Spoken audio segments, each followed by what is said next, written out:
আকিকা না দেওয়া থাকলে কি কোরবানি দিতে পারে? কোরবানির সামর্থ্য থাকা সত্ত্বেও কেউ কোরবানি না দিলে গুনাহগার হবেন কিনা? কোরবানি করার সময় ওই পশুতে যতজন শরীক থাকে ততজন ব্যক্তির নাম নিয়ে গরু জবাই করা হয়, এটা কতটুকু যৌক্তিক? কোরবানির নিসাব পরিমাণ সম্পদ সম্পর্কে বলবেন। কতটুকু সম্পদ থাকলে কোরবানি করতে হবে? কোরবানি গোশত ফ্রিজ রাখা যাবে কিনা? সাতভাগে কোরবানি করার বিষয়ে আপনার বক্তব্য জানতে চাই। কি পরিমাণ সম্পদ থাকলে কোরবানি করা ওয়াজিব হয়? কোরবানির মাংস বন্টনের নিয়মটা একটু বলবেন। ফাতেমা তাবাসসুম, আপনি জানতে চেয়েছেন সাতভাগে কোরবানি করার বিষয়ে আপনার বক্তব্য জানতে চাই। এই বিষয়ে আমাদের বক্তব্য রয়েছে ইউটিউবে, ফেসবুকে। আমাদের বক্তব্য হলো জামহুরের বক্তব্য, অর্থাৎ সংখ্যাগরিষ্ঠ আলেমরা, সব যুগের সংখ্যাগরিষ্ঠ আলেমদের যে মত সেটাই আমাদের মত। সেটা হলো যে একটা গরু বা একটা ওঁটে 7 ভাগে কোরবানি যথেষ্ট হবে। নবী সাল্লাল্লাহু আলাইহি সাল্লামের হাদিসের ব্যাখ্যাকে অনেক ওলামায়ে কেরাম এভাবে বুঝেছেন যে এটি নির্দিষ্ট হজের সফরের জন্য এবং হাজি সাহেবদের জন্য, যার কারণে তারা কোরবানি উট এবং গরুতে 7 ভাগে অংশগ্রহণ করাটা শুধু ওই জন্য খাস করেছেন, সাধারণ কোরবানির জন্য রাখেননি। কিন্তু জমহুর তথা সংখ্যাগরিষ্ঠ ওলামায়ে কেরাম এর বিপরীত মত দিয়েছেন। বর্তমান বিশ্বের সৌদি আরব স্কলারগণ, মিশরের স্কলারগণ, বাংলাদেশ ওলামায়ে কেরাম এর সংখ্যাগরিষ্ঠ করে প্রায় সবাই বলতে গেলে একমত যে 7 ভাগে কোরবানি বিশুদ্ধ হবে। বিধায় এই মতটি আমরা মনে করি অধিকতর বিশুদ্ধ এবং এই মতটাকে আমরা অনুসরণ করি। এমডি হাসিবুল হাসান জানতে চেয়েছেন কি পরিমাণ সম্পদ থাকলে কোরবানি করা ওয়াজিব হয়? কোরবানির ঈদের দিন যাকাত দিতে হলে যে পরিমাণ সম্পদ দরকার হয়, ধরুন 595 গ্রাম রূপা বা তার সমমূল্য, যেটা বর্তমান বাজারে বোধহয় 40-50 হাজার টাকা, এই টাকার মালিক যদি আপনি কোরবানিদের দিন থাকেন তাহলে আপনাকে কোরবানি দিতে হবে। সেটা কমপক্ষে একটা ছাগল দিয়ে আপনি কোরবানি দিতে পারেন। এটা হলো আবু হানিফার মত অনুযায়ী। আরবিয়ান স্কলাররা, বিশেষ করে সৌদি আরবের ওলামায়ে কেরাম এবং অন্যান্য মাযহাবের ওলামায়ে কেরাম অবশ্য বলেন যে কোরবানিটা ওয়াজিব নয় এবং এর সাথে যাকাতের নিসাবের কোনো সম্পর্ক নেই। যাদের সামর্থ্য আছে অল্প থাকলেও তার দেওয়া উচিত, আর না দিলে গুনাহ হবে না। এটি হলো তাদের দৃষ্টিভঙ্গি এবং মত। আলোর পথের যাত্রী জানতে চেয়েছেন কোরবানির মাংস বন্টনের নিয়মটা একটু বলবেন। কোরবানির মাংস 3 ভাগে ভাগ করা মুস্তাহাব, উত্তম। 1 ভাগ নিজের জন্য রাখলেন, 1 ভাগ গরিবদেরকে দিলেন, আরেক ভাগ আত্মীয়স্বজন, পাড়া প্রতিবেশী বাকিদেরকে দিলেন। কিন্তু এই 3 ভাগ করাটা আবশ্যক না, কিন্তু করলে এই পদ্ধতিতে করাটা হলো মুস্তাহাব। ভাই মিজানুর রহমান শামীম, আপনি জানতে চেয়েছেন কোরবানির সামর্থ্য থাকা সত্ত্বেও কেউ কোরবানি না দিলে গুনাহগার হবেন কিনা? উত্তর হলো, কোরবানির সামর্থ্য না থাকা সত্ত্বেও যদি কোরবানি না দেন তাহলে তিনি গুনাহগার হবেন। ইমাম আবু হানিফা রাহিমাহুল্লাহ তাঁর মত অনুযায়ী, যেটিকে ফলো করে আমাদের দেশের বেশিরভাগ ওলামায়ে কেরাম। আর আরবিয়ান স্কলারদের মধ্য থেকে সৌদি আরবের ওলামায়ে কেরাম বিশেষত, তাদের এক্ষেত্রে দৃষ্টিভঙ্গি ভিন্ন রকম। তারা মনে করেন কোরবানি এটি একটি সুন্নাহ আমল, যার কারণে কোরবানি যদি কেউ সামর্থ্য থাকার পরও না করেন তাহলে তিনি সুন্নাহ তরক করলেন, একটি সুন্নাতে মুআক্কাদা বা গুরুত্বপূর্ণ একটি সুন্নাহ তরক করলেন। সন্দেহাতীতভাবে তিনি ক্ষতিগ্রস্ত হলেন, কিন্তু তিনি বড় ধরনের কোনো গুনাহগার হলেন না। যেমনটি আমাদের ওলামায়ে কেরাম মনে করেন ওয়াজিব তরক করার গুনাহগার হবেন সামর্থ্যবান ব্যক্তি কোরবানি না দিলে। আমাদের ওলামায়ে কেরামের দলিলটি অত্যন্ত সমৃদ্ধ। এক্ষেত্রে নবী সাল্লাল্লাহু আলাইহি সাল্লাম বলেছেন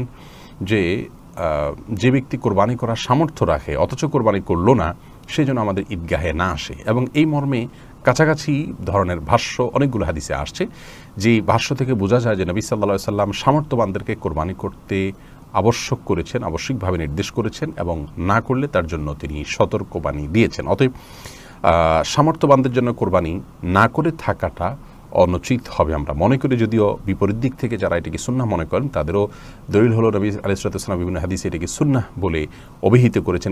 ইব্রাহিম আলাইহিস সালামে সুন্নাহ বলেছেন, তো সেই জায়গা থেকে তারা এটিকে সুন্নাহ বলেন। এরপরে যে প্রশ্ন আমি দেখতে পাচ্ছি তা হলো এমডি সাইদুর রহমান, আপনি জানতে চেয়েছেন কোরবানি করার সময় ওই পশুতে যতজন শরীক থাকে ততজন ব্যক্তির নাম নিয়ে গরু জবাই করা হয়, এটা কতটুকু যৌক্তিক? ভাই সাইদুর রহমান, কোরবানি যেই কয়েকজন ব্যক্তির তরফ থেকে করা হয় তাদের প্রত্যেকের নাম উল্লেখ করা এটি আবশ্যক নয়। আপনারা যখন 2 জন, 5 জন, 7 জন বা 6 জন, যে কোনো সংখ্যক, সর্বোচ্চ 7 জন, এর ভিতরে যে কোনো সংখ্যক মানুষ একটা পশুতে আপনারা যখন অংশগ্রহণ করছেন এবং প্রত্যেকের একটা নির্দিষ্ট হিস্সা থাকছে, কোনো ভাঙতি হিস্সা থাকছে না, এমন না যে একটা গরুতে 7টা শেয়ার, একটা শেয়ার 2 জন মিলে নিলেন, এরকম কোনো অপশন নেই, সুযোগ নেই। অতএব একটা শেয়ার মিনিমাম 1 জন নিলেন অথবা একাধিক শেয়ার নিলেন। তো যখন এই টাকাটা আপনারা দিচ্ছেন তখন আপনাদের নিয়ত সম্পর্কে আল্লাহ তাআলা ভালো জানেন, যে আপনারা কোরবানির উদ্দেশ্যে করেছেন।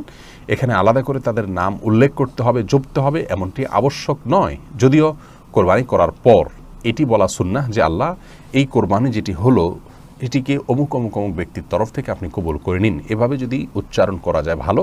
আর না হলে এভাবে সংক্ষেপে বলা যেতে পারে, আল্লাহ, আমরা যারা এই কোরবানিতে শরীক হয়েছি তাদের সবার তরফ থেকে আপনি এটিকে কবুল করে নিন। আলাদাভাবে নাম জপাটা আবশ্যক নয়, যদিও পরে নাম উল্লেখ করে তাদের তরফ থেকে কবুলের দোয়া করা যেতে পারে এবং মুস্তাহাব, সেটি করলে ভালো। সোনিয়া আক্তার দোলন আপনি জানতে চেয়েছেন, পরিবারের ছেলে মেয়ে ভাই বোন ও স্বামী স্ত্রী মিলে এক নামে কোরবানি দিলে তা হবে কি না? বনসোনিয়া, পুরো পরিবারের তরফ থেকে একটা কোরবানি দিলে যথেষ্ট হবে, এই মর্মে বহু হাদিস পাওয়া যায়। নবী আলাইহিসসালাম সেই সমস্ত হাদিসগুলোকে সামনে রেখে সৌদি আরবের ওলামা একরাম বলেন যে গোটা পরিবারের যিনি মূল কর্তা থাকবেন, যার অধীনে যারা থাকবেন একান্নভুক্ত, তার ভরণ পোষণ দিয়ে চলবেন, তাদের সবাই তরফ থেকে তিনি কোরবানি দিলে যথেষ্ট হয়ে যাবে। কারণ বহু হাদিসে নবী সাল্লাল্লাহু আলাইহি ওয়াসাল্লাম বলেছেন যে আলা কুল্লি আইলাতিন উযহাইয়াতুন, অথবা এই জাতীয় ভাষ্য, যার অর্থ হলো যে প্রতিটি পরিবারের উপরে একটি করে কোরবানি আবশ্যক হয়। যদিও ইমাম আজম ইমাম আবু হানিফা রাহিমাহুল্লাহ সহ অন্যান্য ইমামদের মত হলো এক্ষেত্রে যে না, প্রত্যেক সামর্থ্যবান ব্যক্তি তার তরফ থেকে কোরবানি দিতে হবে। যার কাছে জাকাত দেওয়ার মতো সম্পদ আছে তার তরফ থেকে কোরবানি তিনি দিবেন। অতএব পরিবারে একাধিক সদস্য যদি এ ধরনের অ্যাবিলিটি রাখেন, তাহলে একাধিক সদস্যকেই কোরবানি দিতে হবে।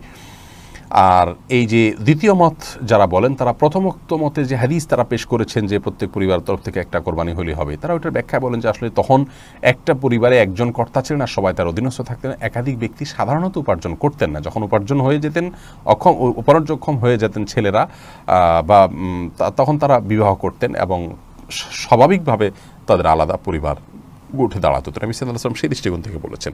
যেহেতু আমাদের সমাজে এখন একই পরিবার একাধিক ব্যক্তি উপার্জন করে জাকাতের দেওয়ার মতো অবস্থা তাদের হচ্ছে, সেই জায়গা থেকে নবী সাল্লাল্লাহু আলাইহি ওয়াসাল্লাম এটি বলেছেন। যাই হোক, তো দুটি মতই আমি আপনাদের সামনে প্রেজেন্ট করলাম।